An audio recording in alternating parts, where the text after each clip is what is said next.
Hello बच्चों, let's read this question. The function F X is equal to X E raise to power x one minus pi X belongs to R is. तो यहाँ पे देखो हमें एक function F x दिया हुआ है और हमें करेक्ट ऑप्शन सेलेक्ट करना है। तो स्टार्ट कर लेते हैं की कॉन्सेप्ट से। तो की कॉन्सेप्ट देखो, की concept if F X is, अगर हम एफ एक्स फंक्शन की बात कर रहे हैं, ठीक है, और अगर हम बात करते हैं first condition, if F X is strictly increasing function, strictly increasing function, then this implies F dash X का जो वैल्यू है वो ग्रेटर देन 0 आना चाहिए। Second case, strictly decreasing function, strictly decreasing function, तो इस केस में जो एफ डैश एक्स का वैल्यू है वो नेगेटिव आना चाहिए। ठीक है, साथ ही साथ हम ये भी जानते हैं कि अगर ऐसे लिखा हुआ है, डिफरेंशिएशन कर रहे हैं हम u मल्टीप्लाइड बाय v का, जहां u और v दोनों x के फंक्शंस हैं, तो u कांस्टेंट रहेगा, v का डिफरेंशिएशन हो जाएगा, प्लस v कांस्टेंट रहेगा, u का डिफरेंशिएशन हो जाएगा। ठीक है, तो अब हम क्या करते हैं, पहले एफ एक्स तो हमें दिया हुआ है, एफ एक्स लिख लेते हैं। एफ एक्स है X E raise to power x one minus pi. ठीक है, यहां पे x बिलोंग टू r है। तो अब देखो हम एफ डैश एक्स निकाल रहे हैं। एफ डैश एक्स कैसे निकलेगा, पहले x को कांस्टेंट रखा, differentiation of e raise to power x one minus pi, तो e raise to power x का डिफरेंशिएशन यही होता है, e raise to power x one minus pi. फिर चेन रूल से x मल्टीप्लाई में वन माइनस पाई का differentiation किया तो वन माइनस पाई मल्टीप्लाई में आ गया। फिर प्लस में अब e raise to power x one minus pi, इसको कांस्टेंट रखा और x का डिफरेंशिएशन x के रिस्पेक्ट में 1 हो गया। अब इन दोनों टर्म्स में से e raise to power x one minus pi इसको कॉमन कर लिया, तो यहां से क्या बचेगा हमारे पास, x मल्टीप्लाई में वन माइनस पाई और प्लस में 1, ये बच गया। तो अब देखो एफ डैश एक्स के लिए हम critical point, sorry F x के लिए हम क्रिटिकल पॉइंट निकालते हैं। तो for critical points, F dash X का वैल्यू किसके इक्वल होना चाहिए, 0 के इक्वल। ठीक है, अब देखो ये जो वैल्यू है ना, e raise to power x one minus pi, ये तो 0 हो नहीं सकता, ये हमेशा पॉजिटिव वैल्यू है, इसका मतलब यही 0 हो सकता है। तो x मल्टीप्लाई में वन माइनस पाई प्लस 1, ये 0 के इक्वल हो रहा होगा।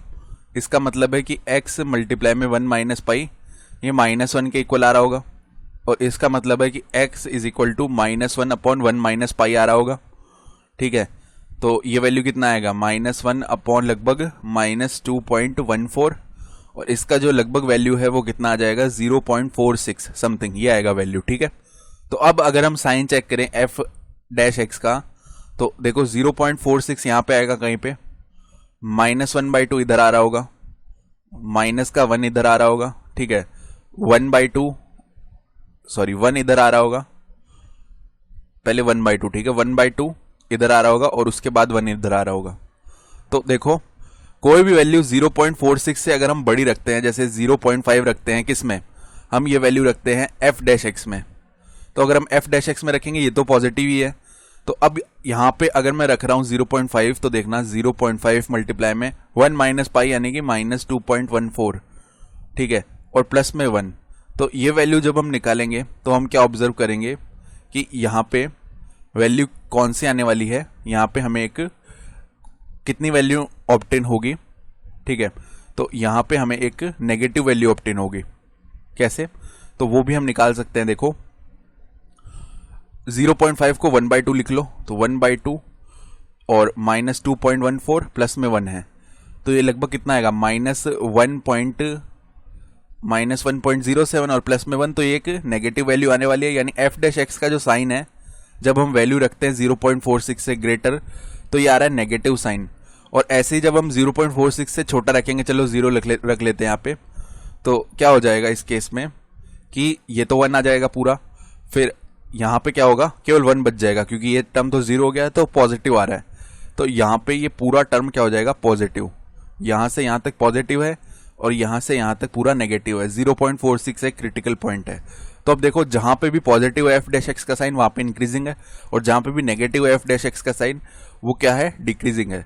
तो पहला ऑप्शन कह रहा है इंक्रीजिंग इन -1/2 to 1, तो ये तो गलत है क्योंकि -1/2 से 0.46 में तो इंक्रीज कर रहा है, और 0.46 से 1/2 में 0.46 से 1 में डिक्रीज कर रहा है, ठीक है। तो ये तो गलत हो गया। फिर डिक्रीजिंग इन 1/2 to 2, तो 2 यहाँ पे कहीं पे आ रहा होगा, तो ये क्या कह रहा है 1/2 से 2 में डिक्रीज कर रहा है, तो ये भी देखो सही ऑप्शन हो गया, क्योंकि 1/2 ये रहा और 2 ये रहा, तो यहाँ पे तो नेगेटिव साइन ही है तो डिक्रीज ही कर रहा होगा, तो ऑप्शन बी सही हो गया। फिर क्या कह रहा है इंक्रीजिंग इन -1 to -1/2, तो -1 से -1/2 में साइन पॉजिटिव है तो यहाँ पे इंक्रीज ही कर रहा है। फिर ऑप्शन डी कह रहा है डिक्रीजिंग इन -1/2 to 1/2, सो -1/2 से 1/2 में साइन चेंज हो रहा है बीच में, तो हम बता नहीं सकते, ठीक है, तो डिक्रीज नहीं कर रहा होगा कंप्लीटली, तो हम क्या बोल सकते हैं ऑप्शन बी और सी सही है। I hope you understood this explanation. Best of luck.